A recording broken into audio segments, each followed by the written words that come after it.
The popular campaign that is currently going on right now in America, which is Democrat-led primarily, as well as the mainstream media, to curtail freedom of speech under the feeble excuse of curtailing misinformation, is in reality the final act in a totalitarian drive to erase American liberty.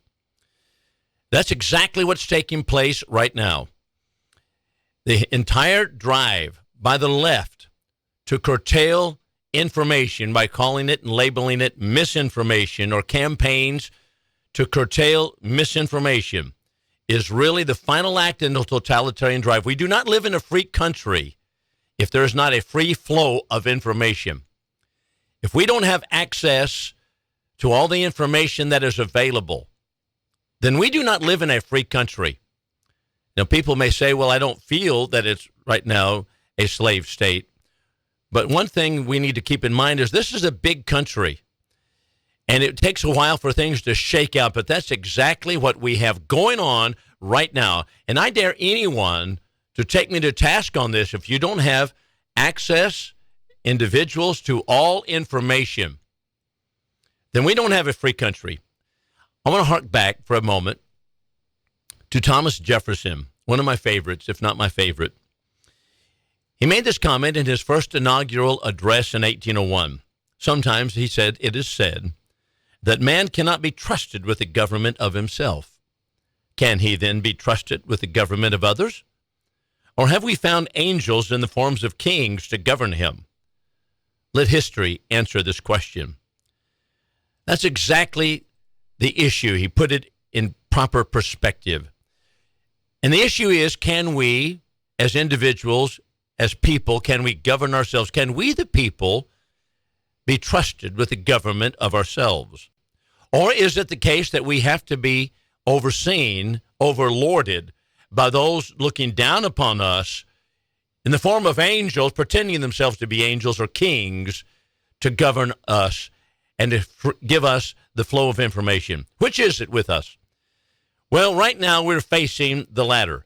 And it is this aristocratic attitude, this self-inflated opinion of politicians who congratulate themselves that they're the nobles, unlike us peasants, that make it necessary for them to sort out for us what is true and what is false before we consume. The Democrats pretend themselves to be our parents, like so many parents overlording and overseeing small children at the table, saying, here's the right food that you need on your plate, and you need to eat this, and you don't need to eat that. This is precisely what the elitist Democrats have felt for years, and it is becoming plainer and plainer as we see what's taking place regarding Twitter, Facebook, and big tech. And that is, they simply want to govern what we are fed. These bloated snobs are represented by, and certainly not limited to, for example, Barack Obama. We knew that when he went to be president. According to the New York Times, a recent article, Barack Obama takes on a new role. This is the title of the article: Fighting Disinformation. He's complained for years about misinformation, and so he has embarked on a new role, according to the Times, to warn about the scourge of online falsehoods which erode the foundations of democracy.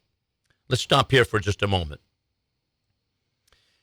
Erode the foundations of democracy? No, the truth of the matter is that a free flow of information is necessary for democracy. And if people are going to govern themselves, then they must be able to decide for themselves what is true and what is false. And we don't need overlords to see over us and to dictate to us and to manage us to tell us what is true and what is false. And that is exactly what's been taking place regarding the elections, regarding Silicon Valley. As a matter of fact, King Obama lobbies Silicon Valley, the privileged class there, and he lobbies them to create regulatory measures to stifle the free flow of information. Here's the quote from the Times article. I think it is reasonable for us as a society to have a debate and then put in a place a combination of regulatory measures and industry norms that leave intake the opportunity for these platforms to make money, but to say to them that there are certain practices you engage in that we don't think are good for society. There are certain practices, he just said, that he doesn't think are good that you engage in, that is, you people, that are good for society. Amazing, isn't it? It's exactly the example I gave you regarding parents overseeing children, saying, these are certain foods that we don't think are good for you, and we're not going to let you eat them. But that's a parent talking to a 4- and 5-year-old child at the table. But that's what King Obama wants us to be like, and that is children, and they're going to decide what's palatable to us and what's not. Obama, the autocrat, will help decide what is good for society. How pompous, how arrogant. That's exactly where we are. Now, he's not the only one. President Joe Biden has lashed out at misinformation. It is those platforms that allow falsehoods about coronavirus vaccines to spread that ended up killing people, he complains. There it is again. That is misinformation. We're the nobles, they're basically the saying. We're the nobles. We'll decide what's good for your health. You're the peasants. Your duty is to obey. Don't think for yourselves. You simply listened and goose step along. Biden's U.S. Surgeon General Vivek Murthy echoed exactly the same sentiments. He said he has formally requested that the major tech platforms submit information about the scale of COVID-19 misinformation on social networks, search engines, crowdsourced platforms, e-commerce platforms, and instant messaging systems. That is, apply to the government, tell us what's going on here, and we will tell you how to manage it. But it doesn't stop there. California Assemblyman Evan Lowe, a Democrat, of course, introduced a bill aimed at stopping the spread of COVID-19 misinformation in February of this year. October, the state of California enacted the COVID-19 misinformation law for physicians, signed by Gavin Newsom, another autocrat. No more debate, no discussion, just suspension of medical licenses if misinformation defined by the government is generated. Podcaster Joe Rogan has been under fire from Spotify for conducting interviews with experts such as Dr. Robert Malone, Peter McCullough, to dispute the government narrative about coronavirus. And then there is, of course, the Department of Justice, the arm of it, that is the law enforcement arm, and that is the FBI, purposefully spreading misinformation regarding Hunter Biden's laptop during the election of 2020. This is the same government that is pressing today to become the gatekeeper of correct information. Ladies and gentlemen, we have nothing but totalitarians in the Democratic Party, and we better awaken and real quickly, or we're going to lose our country if we're not losing it already. Witness the open borders. Now, this is all just the tip of the iceberg. And by the way, before this program closes today, we want to talk about that COVID misinformation. We'll look at that more carefully in just a few moments. But all of this is just the tip of the iceberg. Evidence is mounting that our once free government, supposedly managed by the people, has become an oppressing force against the American citizenry by suppressing the free flow of information. How opposite the basic premise of the founding of America. Our founding fathers, such as Thomas Jefferson, wrote this in a letter in 1787. That's the very year the Constitution was drafted. The letter was to Edward Carrington. He made this comment: "The people are the only censors of their governors, and even their errors will tend to keep the true principles of their institution. To punish these errors too severely would be to suppress the only safeguard of the public liberty." The only safeguard of public liberty, that is what? You, me, not government. And he goes on to say, or said earlier, that the only censors we need are people censoring their governors. In other words, it is the people who are to watch the government and make sure they don't put out misinformation. But we've turned that on its head. That's exactly where we are in America. Instead of we, the people, managing the government and government actors and deciding what they're saying is true or false, no, instead, the government has become so out of control powerful that it itself and the government actors, socialists, are telling us what we're going to consume as far as information is concerned. Boy, I tell you what, we have got upside down in this country, and we better get it right side up and rather quickly. The remarkable thing, I can't help but add this, regarding Thomas Jefferson, is that he stood beside the principles of freedom of speech in spite of the fact that he had been savaged by the press in his election for president. Remember, he ran against John Adams, and he became the president in 1801. And yet, even though he had been savaged by the press, just eaten alive, it was one of the worst elections in history as far as ugly things being said. Instead of saying, you know what, we need to curtail the freedom of the press. We need to curtail the press. We need to curtail information and the flow of information. John Adams had done that, by the way. But instead of that, Jefferson, how magnanimous is this guy? He said, no, we need freedom of the press, freedom of speech, in spite of what he had just been through. And how sad it is that we have elected leaders in our country now who have made erasing the principles of freedom their primary objective. We, the people, are the only guardians of liberty. And it is we who need to censor our governors and politicians, not our politicians censoring us. Do you know every totalitarian government that has ever existed has moved to quash dissenting opinions? Every single one. And ours is doing the same right now again.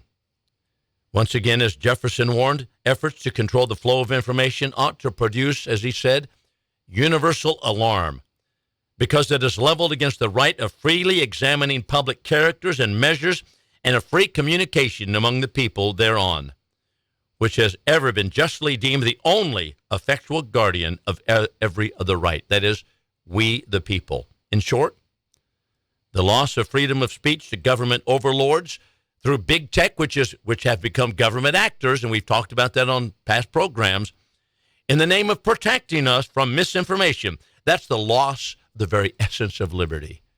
We'll be back in a moment. You might follow us on Spotify. Our show is Patriotic Pulpit, and that's what we call the show now, Patriotic Pulpit. And you can follow us on Spotify. You can also follow us on Amazon Music. That's an app. And so both of those apps have this program on it. The website still is available. It's American Liberty with Bill Lockwood. We're changing that up by the end of the year, which is right around the corner.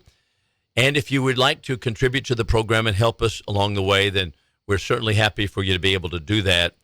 And, of course, it takes money to do programs such as these. And if you can help us, that would be great. So you go to the website, American Liberty with Bill Lockwood. There is a donate button that is there, and you can help us along the way. So that's how you get to us. Articles that I write, much of the material, not all of it, I put also on this program, and that you'll find on the News Talk 1290 website. I have many articles dealing with these issues and many others. I also have a website, which is, of course, iowaparkcoc.org. That stands for Church of Christ. It's iowaparkchurchofchrist.org. And that, of course, I'm a preacher in the Churches of Christ in the pulpits. And therefore, I have a lot of articles dealing with biblical topics, religious topics, moral topics, and all of those and more also on that website. You can find my sermons there, and you can find a lot of materials that I've been publishing for 30 years or so, and you can find what I believe on different topics and different things at iowaparkcoc.org. So those are the outlets that I'm utilizing right now, so I invite you to go to them. You know, one of the things, speaking about religion, that we have always wanted to avoid, and we still want to avoid it, and that is having an established church. Now, there are many people who misunderstand what an established church is all about, and they think that if we preach that we need moral principles or biblical principles that are undergirding our country as our founding fathers did, and they still speak to us today that way, people suppose, well, you're talking about having an established church and we want separation of church and state, blah, blah, blah. Not understanding anything about what they're really saying, apparently. But we do not want an established church, and that is taxes that are being paid to support the pulpits and the doctrines of a particular church. And that was the case in different states of the Union as we formed the Constitution. For example, in the state of Maryland, the state church was the Roman Church. And then in other states, such as Connecticut and so forth, there was the Congregational Church, and that was the established church of those states. But what our founders did not want was to have an established church nationally. That is, there's not going to be a national denomination for the United States. And so we're not going to pay tax money to support the doctrines and the preaching that comes out of a particular pulpit. And that's what the First Amendment involves and is all about. It's not about separating biblical principles from government. But that's the way modernists want to take it, because they want to, of course, go in a different direction where they will allow abortion, in spite of the fact that abortion is the killing of the unborn. And they don't want any debate on the issue. They don't want to discuss it. They want to just talk about how it's a woman's right to choose and all that kind of thing, and have nothing to do with, they don't want to talk about whether there's life in the womb. So at any rate, the principles of the Bible have always undergirded the basic freedoms of our nation. And so that's what our founders intended. But we did not want an established church. But I'm going to say this, that liberals have instead created, in some ways, because of this misinformation campaign that they're taking on, have created an established church. John Hanson Beadle was a prolific author in the 19th century, as well as an editor of the Salt Lake Reporter. He was one who was unfriendly, to say the least, to the Mormon Church, and wrote many volumes exposing the Latter-day Saints. But one does not have to agree with his stance on Mormonism to appreciate what he writes in the frontispiece of his 1870 volume called Life in Utah, or The Mysteries and Crimes of Mormonism. It involves the individual liberty to choose what we believe.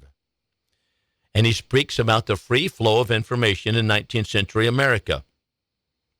Now, what strikes me about it when you read it, and I think it will strike you also, is that it is the very opposite of what is occurring today in the United States government, that because we have a government that seeks to define for us what is misinformation and are going to curtail that misinformation. And they're in the active business of curtailing it and skewing elections by doing so. And that means, of course, we don't have a free country. If you don't have a free election, you don't have a free country. We've lost freedom in this country. We've lost it. And that's exactly where we stand. But in the business of curtailing information, that is the insignia of all totalitarian governments. And there's absolutely no difference in that and the government of England deciding what religious doctrines that Englishmen were to believe and were to support. Now, I'm asking you, what would be the logical difference between that, England deciding what religious doctrines you're going to support and what church you're going to belong to, the Church of England, and what's taking place now, and that is to say that the government, through big tech, is going to decide what information you're going to have access to and which you're not going to have access to. What is the difference? Well, there's no difference, and that is an established church. So behind the suppressed information, I want you to consider some of the principles, and this was from J.H. Beadle in 1870. He pointed out that America has spawned a variety of beliefs, and he's talking in religious terms at this point.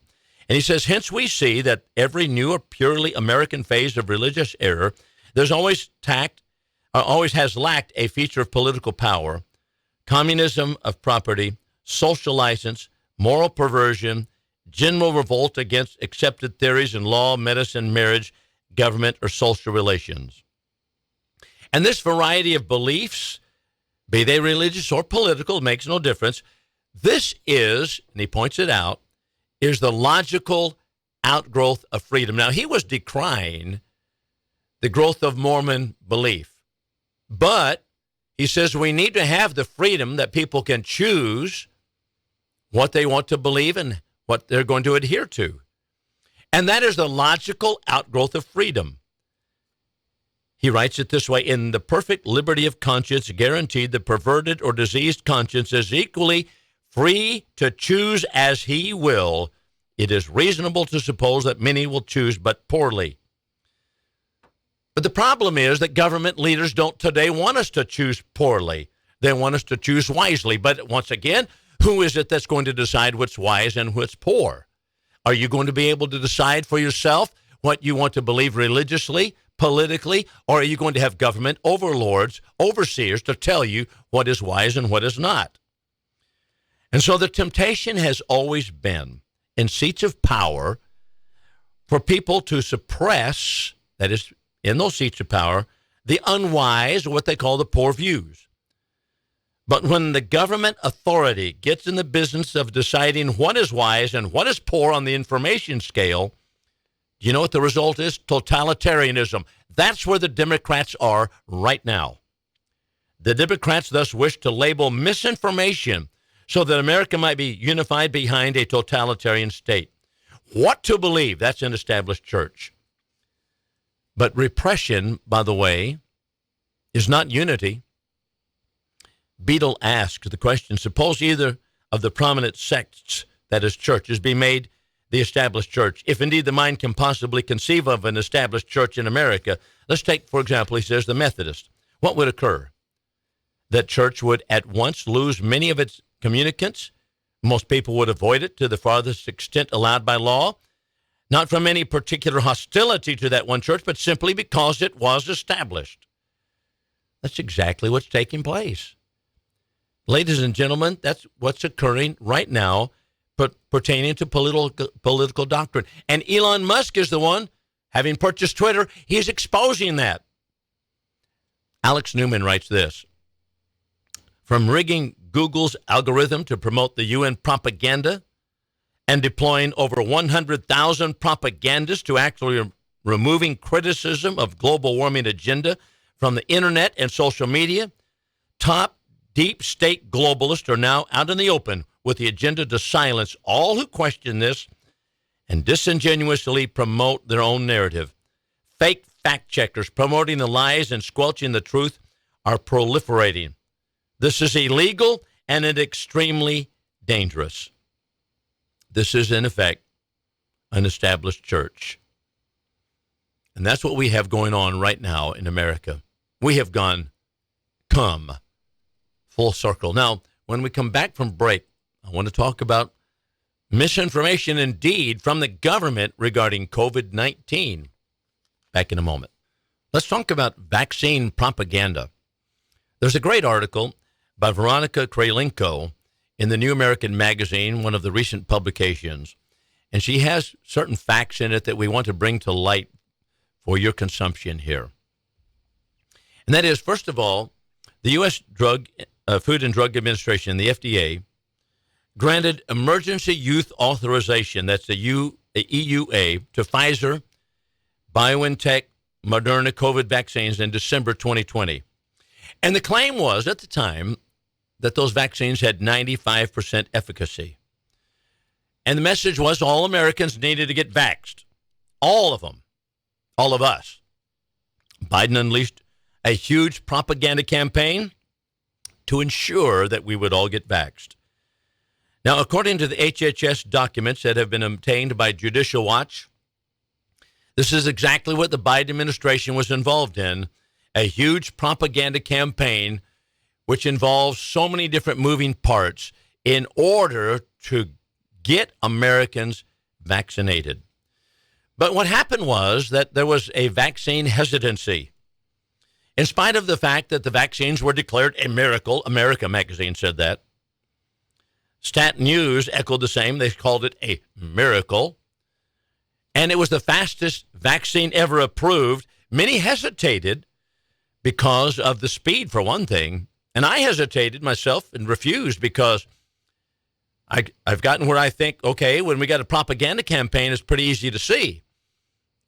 And when all of the Bidens and Obamas and other peoples in the world, including the Dick Cheneys of the world and Liz Cheney's wanting us to get vaxxed, I think, you know what?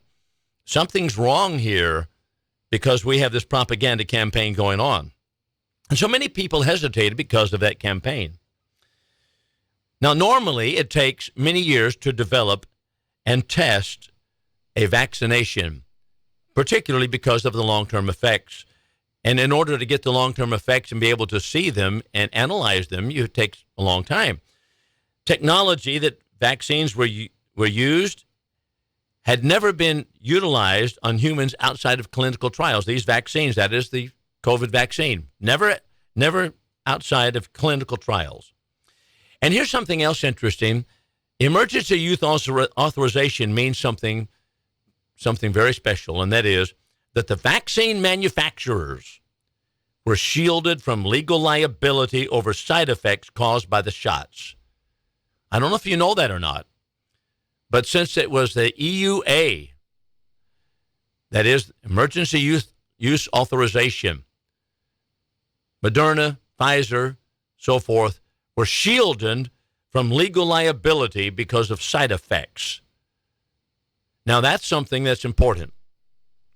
Now, we ought to be able to see a pattern here that's working, and that is, we've talked about within the last month, the same type of pattern going on when the government, Democrat-led government, gives to big tech legal liability, or rather protection from legal liability for material that's published on their websites or upon their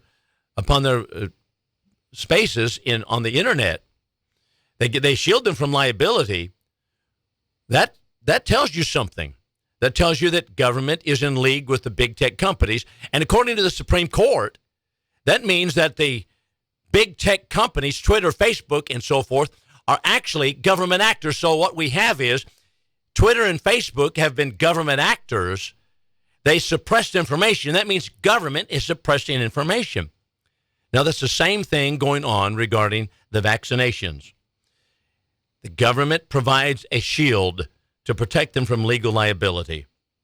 The very definition of EUA implies that the shots were investigational, experimental, meaning that anyone taking them became, in fact, the subject of an experiment performed on human beings. That's the truth of the matter.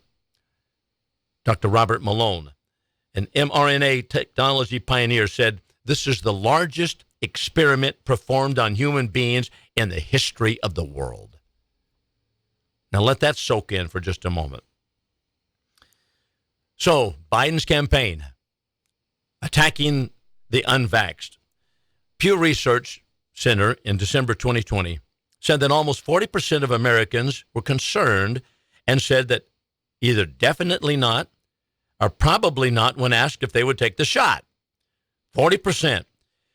But all of a sudden, they were called names, they were criticized. The government, the leftist of the world, the leftist in our country, strongly politicized the issue for vaccinations, blaming Republicans for refusing to take the shot and harming public health. That's what was going on. And the lead in that was Dr. Fauci. Dr. Fauci was the director of National Institute for Allergy and Infectious Diseases, and he often expressed frustration with Republicans and Trump supporters.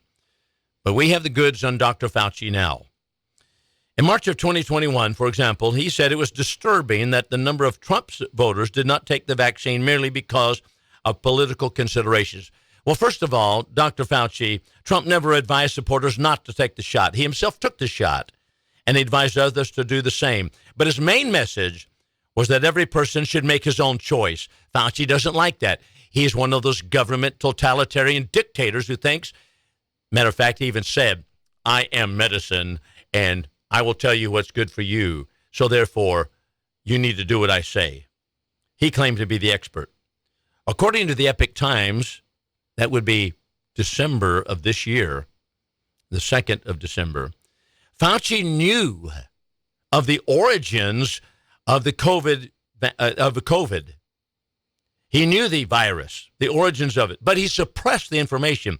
According to the Freedom of Information Act, last week, from Judicial Watch suing for it, Fauci's own organization, the National Institute for Allergy and Infectious Diseases, quote, believed that it came from a Chinese lab. One leading scientist, Christian Anderson, told Fauci in January 31st, 2020, in an email, that some of the features potentially looked engineered. Another one of his doctors, Robert Gary, wrote February 2, 2020, quote, I just can't figure out how this gets accomplished by nature. However, in a February 1 teleconference, all of these doctors and more of them also aggressively pushed the narrative of a natural origin, that it was not manufactured in a lab.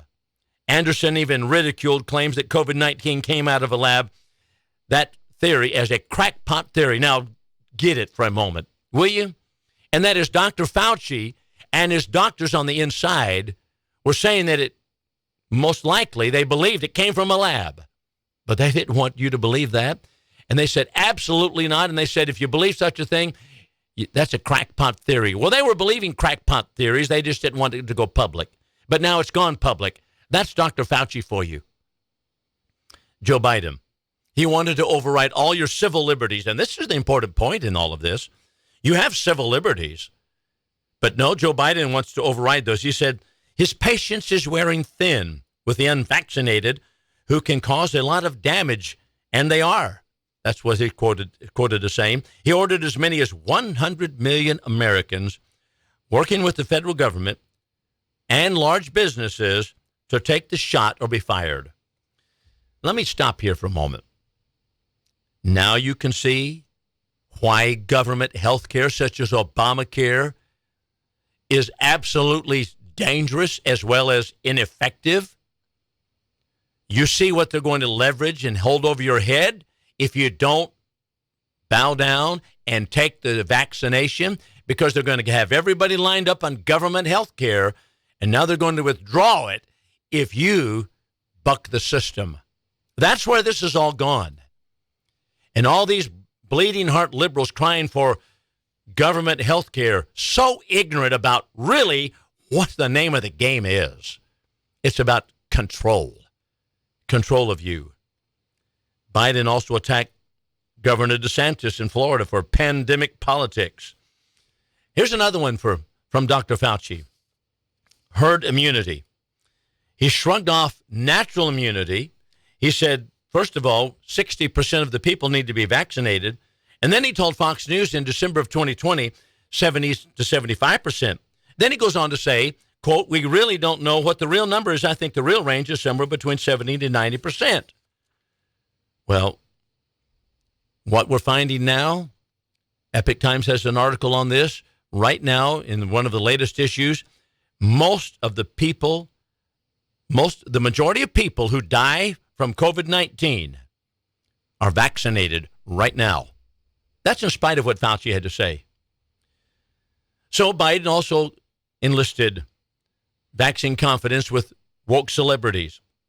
17,000 organizations, including the American Academy of Pediatrics, American Academy of Family Physicians, American College of Physicians, the AMA, Planned Parenthood.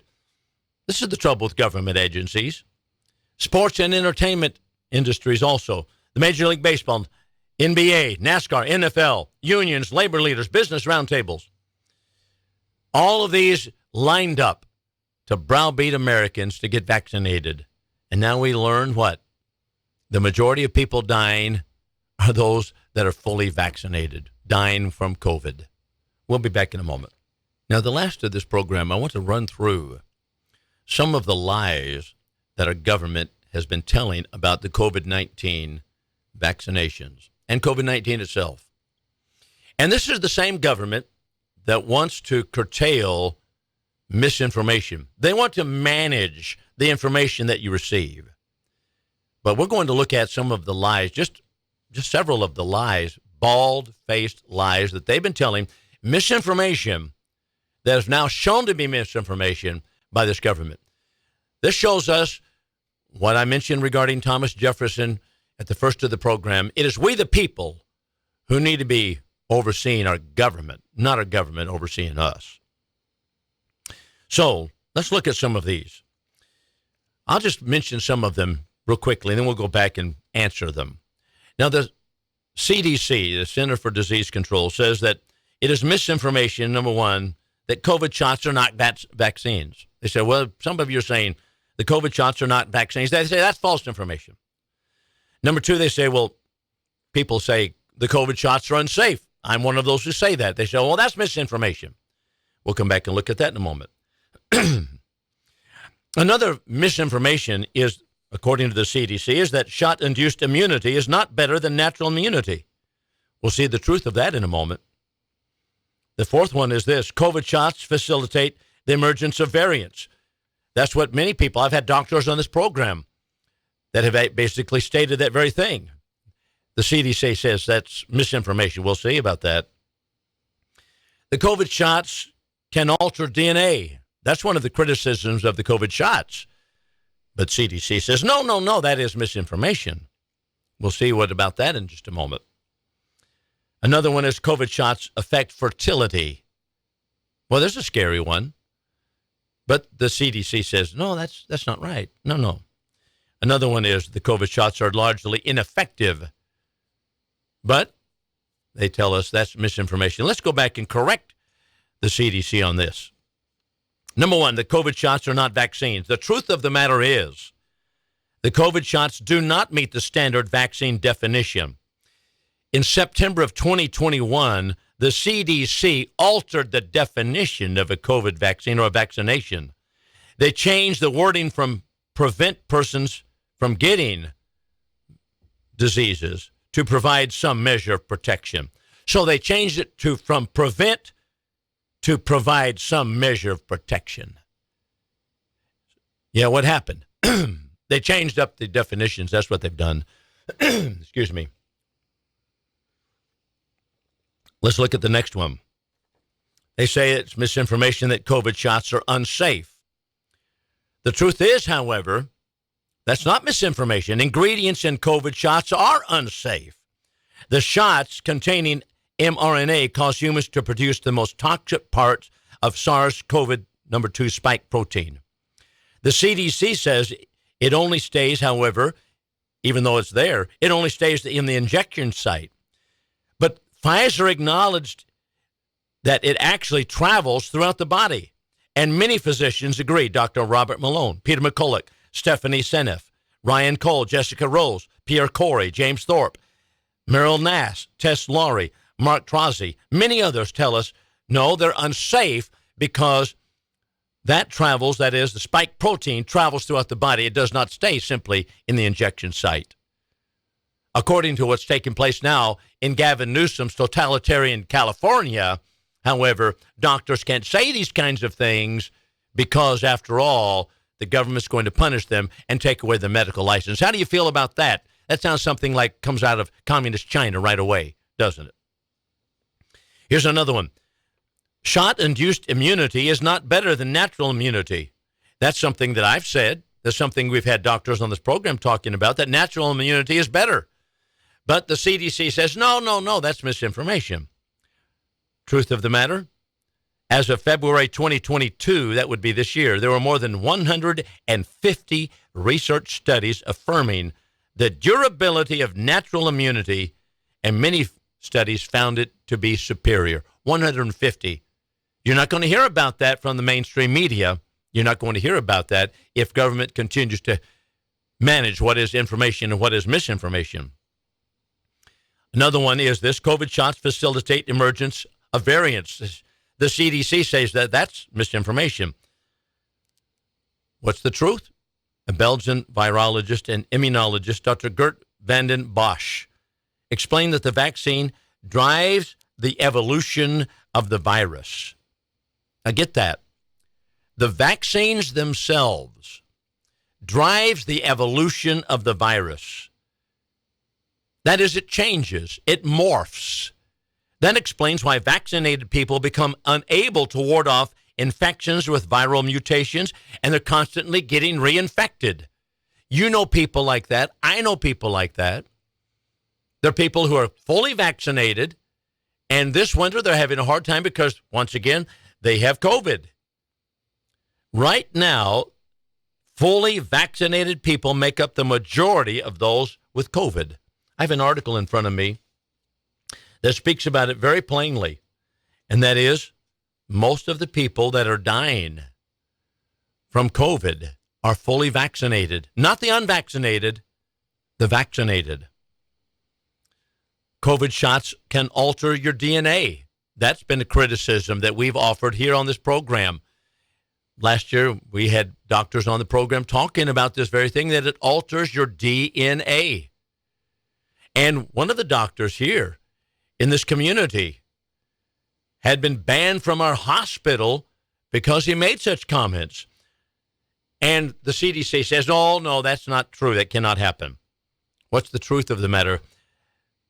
Swedish researchers at Lund University, February of this year, tell us that the mRNA from Pfizer shots enters the liver cells and is converted into DNA.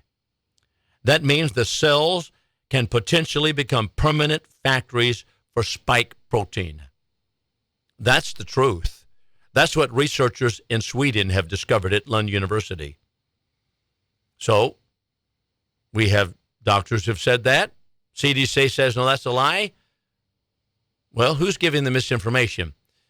What we need is freedom. Each individual to decide for ourselves what we will believe and what we will not believe. We don't want government overseers to make that decision for us. Here's another one. The COVID shots affect fertility. That's a criticism of the COVID shots. It's been around for a while. The truth of the matter is, of course, they say that's misinformation, CDC does, but the truth of the matter is a Pfizer study had pregnant women that were excluded from the study. However, during the study, which was over a period of time, 270 women got pregnant during the study. And do you know what happened? 36 pregnant women whose outcomes were followed. Of those 36, 28 lost their children. They lost their babies. Dr. James Thorpe, a board-certified obstetrics and gynecology doctor, described the spike in menstrual disorders, stillbirths, miscarriages, fetal malformation, growth restrictions in moms who are jabbed. This vaccine is extraordinarily inflammatory in nature, says Dr. James Thorpe. So, who's telling the truth here? Well, the CDC. They're very quick to put out that, no, that doesn't affect fertility, but doctors are saying absolutely it does. And by the way, shouldn't you just question what's taking place? Shouldn't you just question it? Let me just stop here, put a peg down. We'll come back to it in a moment. You know, just think about what the misinformation that has been put out by government for a long time regarding vaccinations. The same thing regarding global warming, for example. Coming out of the United Nations, climate change, the climate change agenda, climate change scientists, those who are in favor of showing that human-caused climate change is causing global warming and global problems, they skewed the data. They skewed it coming out of the United Nations. And we know that was the case. That was happening years ago. Shouldn't that cause the American citizens to rise up and say, you know what?